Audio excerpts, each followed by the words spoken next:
Welcome back to my channel, everyone. Alright, without further ado, let us dive straight into the recap of TSUKIMICHI, Moonlit Fantasy Part 40. Alright guys, in the previous video the battle between Makoto and Haruka finally came to an end, witnessed by Tomoe, Mio, and the students. Makoto successfully stopped Haruka's suicide attempt and saved her at the very last moment. So in Part 40, the story focuses on the consequences after the rebellion, especially the emotional meeting between Makoto and Haruka, as well as the major decision that Iroha must face as a future leader. On the other side, the political dynamics begin to move through Sairitz's actions, while Aznoval and his group face mental consequences after the war that are no less heavy than the battle itself. Now, let us continue to Part 40. The story begins after the Great War that shook Canawi. Heavy rain falls without stopping that day, as if it is a bad omen that has not truly ended. In the middle of the relentless downpour, Makoto moves forward through the pouring rain, hoping that at least the weather might become slightly gentler. However, that hope never comes. He continues walking until he arrives at his destination, a building that is guarded very tightly. As expected, the security there is layered. The building is a prison where the leader of the rebellion that threw Kanawi into chaos the previous night is being detained. Without any significant obstacles, Makoto walks inside until he finally reaches the place where Haruka Osakabe is being held. The area is designed to be extremely closed off to prevent spies. It is a cell with tatami flooring and tall iron bars that rise all the way to the ceiling, a design that even Makoto finds unusual. In his entire life, this is the first time he has seen a prison with a tatami floor like that. Inside the cell, Haruka sits with her body weak. When she realizes Makoto's presence, she looks up. Her gaze is cloudy and empty, as if she has lost any reason to continue living. Makoto greets her calmly. However, instead of responding with emotion, Haruka coldly questions why she is still being kept alive. In her mind, she truly believes that she should already be dead.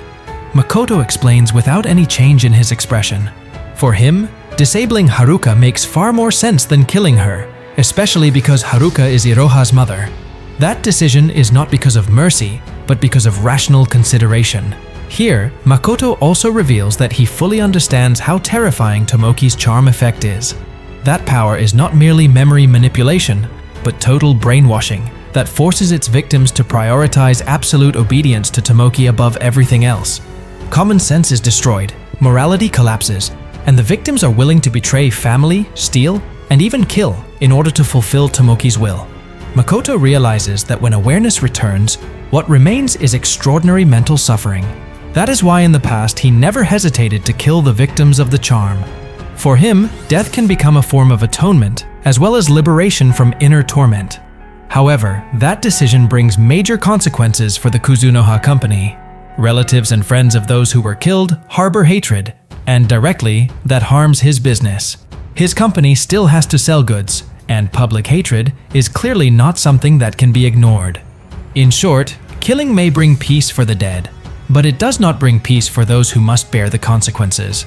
After hearing that honest explanation, Haruka remains silent for quite a long time. Slowly, she bows her head deeply and expresses her gratitude. That reaction actually makes Makoto feel awkward. He does not feel that he has done something worthy of such respect. However, a few moments later, Haruka raises her face again, and this time a slight light of life appears in her eyes that were once empty. Seeing that change, Makoto briefly assumes that Haruka has finally found a reason to keep living after failing to end her life the previous night. However, that assumption is wrong. With a flat expression, Haruka explains that her gratitude is not because she wants to survive, but because Makoto prevented her from dying meaninglessly in despair. With the life that she still has, she can now fulfill her final obligation.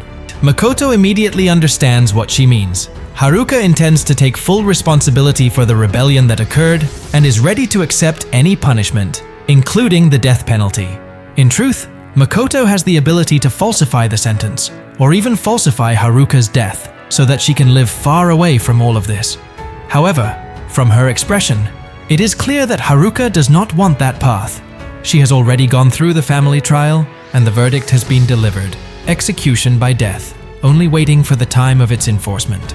For a coup leader, such a punishment is not something unusual in any country. A few moments later, their conversation continues. From there, one important fact is revealed. Haruka regains awareness from Tomoki's control right after she kills many people and is covered in blood. That moment is what breaks the charm. Hearing that, Makoto begins to think deeply. If it is true that Tomoki's control can be released after the victim commits a certain number of killings, then there is a pattern that can be studied. However, what is the exact number? That is still a major question. Makoto continues to dig for information from Haruka, trying to piece together clue after clue in order to understand how Tomoki's charm can truly be broken. After that long conversation ends, Makoto informs her that he will soon return to Tsukige.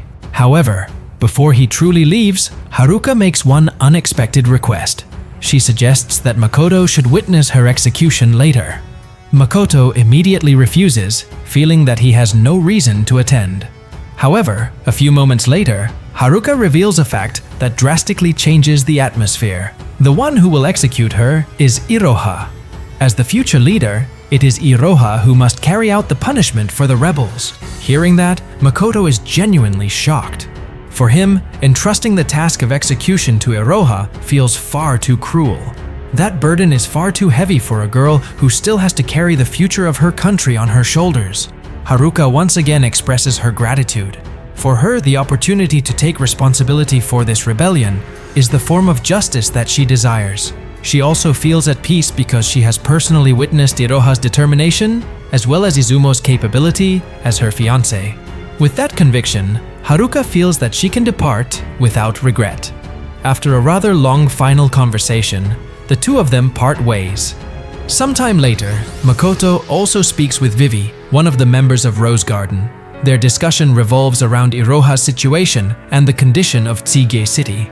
After that, Makoto returns to the inn restaurant. He lets out a long sigh, sinking into his heavy thoughts. However, that gloomy mood instantly shatters when he steps into Chihiro Manrai Inn. In front of him, Tomoe, Mio, Iroha, and Hakumokuren stand energetically, all of them wearing striking Chinese-style dresses. With enthusiasm, Tomoe explains that the clothes they ordered have finally been completed by the servants. Makoto can only fall silent at the sight. Mio, who is wearing a black dress with a high slit, looks slightly embarrassed as she asks for his opinion. When Makoto admits that the outfit suits her, Mio's face immediately lights up with satisfaction. On the other hand, he cannot stop himself from questioning in his heart why Iroha is also dressing up in the middle of a political crisis that is still hanging over her head. In his confusion, Makoto sends a telepathic transmission to Tomoe. From that, Tomoe realizes that Makoto is actually feeling sad. In order to cheer him up, she buys various cosplay costumes and drags everyone into a sudden costume party. In short, the dinner table turns into a rather absurd scene. There are members of Picnic Rose Garden, Iroha's subordinates, and of course Makoto's group, all eating together while discussing the costumes that Tomoe brings. From nurse uniforms, maid outfits, policewoman uniforms, to schoolgirl outfits, some of them even put them on immediately. Makoto can only slowly shake his head.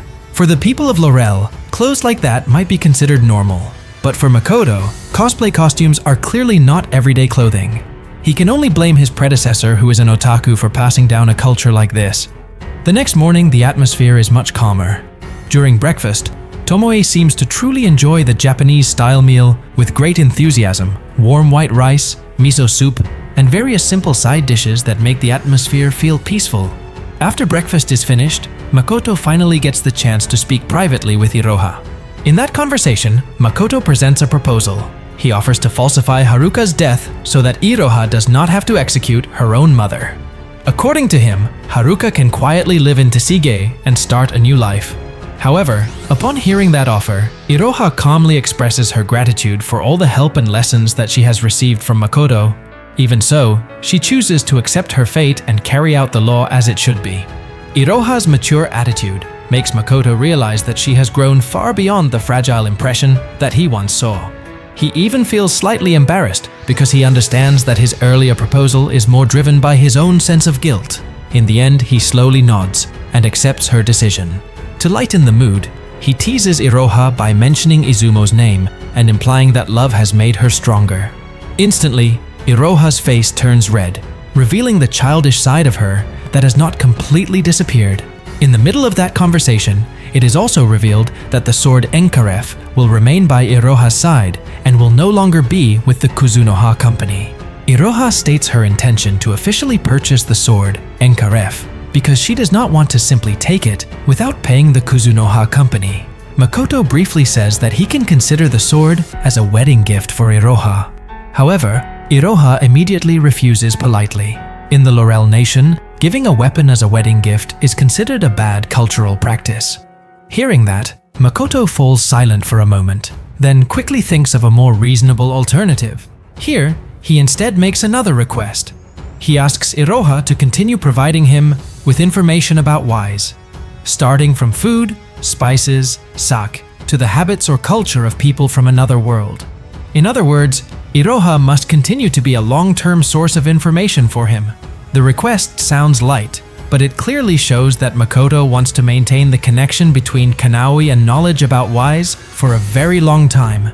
At the same time, he also emphasizes that the Kuzunoha Company is happy to establish official cooperation with Kanawi City, of course under Iroha's leadership.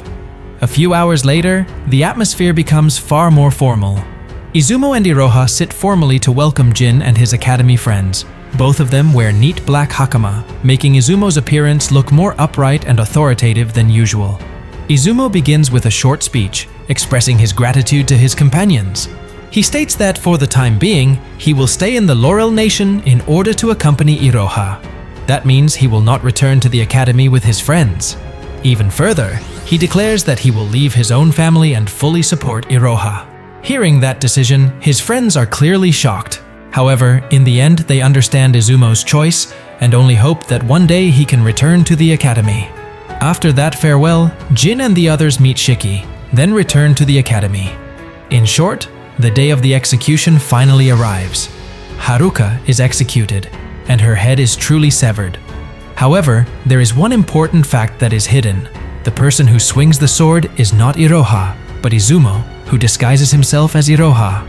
From a distance, Makoto and Tomoe observe the entire procession in silence. The cheers of the people who witness the execution feel very strange in Makoto's eyes. He has always found it difficult to understand how people can find entertainment in someone's death. For him, death is only an absolute end, not a spectacle.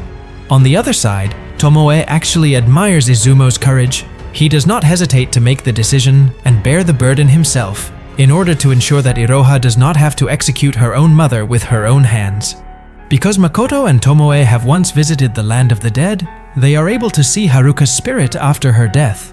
In his heart, Makoto only hopes that Haruka's soul can be reborn in a condition far better than the life she has just ended. On the other side, the political atmosphere has not truly calmed down. Sairitz is speaking with Marito Ikusabe, Izumo's father. Marito appears to want to move against Izumo because his son's decision is considered a betrayal of the family. Leaving the Ikusabe family is not a small matter. However, Sairitz advises him not to act recklessly. Izumo is now very close to the Kuzunoha Company. If Marito takes the wrong step, it is possible that Kuzunoha will become involved. And Marito fully understands how great the power of the Kuzunoha Company is. He understands the risks that he must consider. Their conversation continues for quite a while. Sairitz even expresses her gratitude for Marito's hard work in Kanawi City and gives him 7 days of leave. After that period ends, he will be given his next mission. Hearing that, Marito finally leaves. Now Sairitz is alone with her thoughts. She reflects on how Iroha's power has grown stronger since she begins working together with the Kuzunoha Company. Iroha is surrounded by talented people who are able to manage the city well. In addition to that, Izumo has completely left the Ikusabe family to stand at Iroha's side. All of that forces Sairitz to rethink her next move. She keeps wondering why Izumo makes a decision that extreme. Izumo should not need to leave his family, unless there is something that truly changes his perspective. At this point, Sairitz can only continue analyzing, trying to understand what is actually happening behind all of these changes. Sairitz finally makes a decision. She will send people to investigate Izumo and the situation in Kanaoi City more deeply. Izumo's betrayal clearly harms her position, and without sufficient information, she cannot draw any conclusions. At this point, Sairitz realizes that she is still missing important pieces of the puzzle. However, her thoughts are not focused only on Kanaoi. The world as a whole is unstable. In various countries, turmoil is occurring, and in the Laurel Nation itself, there is still the threat of civil war. Even though she appears ambitious and calculating, Sairitz's true goal is actually simple. She only wants to create a world that is safe for Chia. Her respect and care for Chia are the reasons behind every step that she takes. Meanwhile, far from the whirlpool of politics, a different atmosphere can be seen on Aznoval's side. He is having a relaxed conversation with Bia. Asnoval hopes that Bia is willing to stay and help take care of Pione. However, Bia firmly refuses. As a healing specialist who has saved thousands of lives, she knows that emotional wounds cannot be healed with treatment that is too indulgent. Too much attention can actually slow down recovery. She is confident that Pione can rise again with time. Their conversation then shifts to Doma, the superior dragon who until now is still trembling in fear. Through Takane, Doma even threatens to commit suicide and return to being an egg if he is forced to meet the Kuzunoha group directly. Hearing that, Bia does not seem too concerned. She continues preparing to leave. However, before truly departing, Bia gives her perspective. Even though Doma has an otaku side that might match Makoto, his fear to the point of threatening suicide actually feels understandable.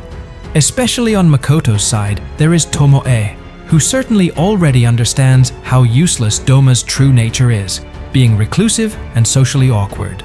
Asnoval feels that Doma needs to be taught a lesson so that his attitude toward humans and demi-humans can change.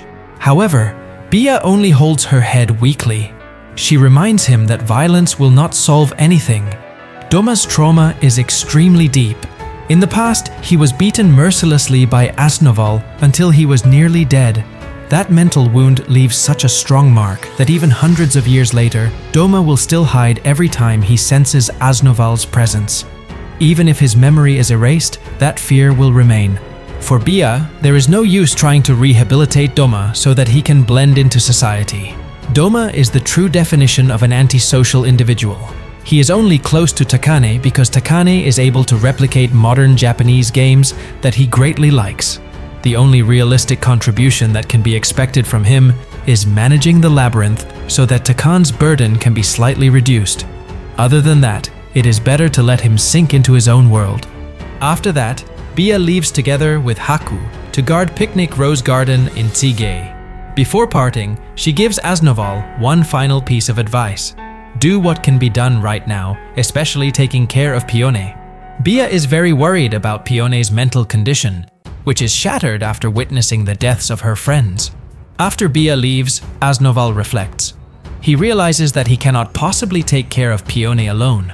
At this moment, Pione is overwhelmed with guilt because she feels that she fails to protect her comrades. Hatred and resentment toward Makoto and Tomoki are only an escape. Aznoval does not want Pione to spend her life inside the flames of revenge. He hopes that one day Pione can find a new purpose together with the comrades who are still loyal in supporting her. Perhaps someday she can rise again and help other victims of Tomoki's charm magic in Kanaoi. Aznoval remembers the post-war situation. Many people attempt to end their lives. His duty is to stop the wave of depression and suicide attempts that sweep across the city. And in his view, that duty is far heavier than merely killing enemies on the battlefield. However, precisely because of that, he smiles. Saving lives feels far more valuable. For him, that is the duty of a true knight. His reflection is suddenly interrupted when Takane arrives bringing news that Doma has run away again and locked himself inside the shelter room, afraid of being taken to the Kuzunoha Company. Hearing that, Aznoval can only let out a long sigh. It seems that the Yasukatsui labyrinth is slowly returning to its normal routine, even though it remains troublesome. So, that is the recap of Part 40 from TSUKIMICHI, Moonlit Fantasy.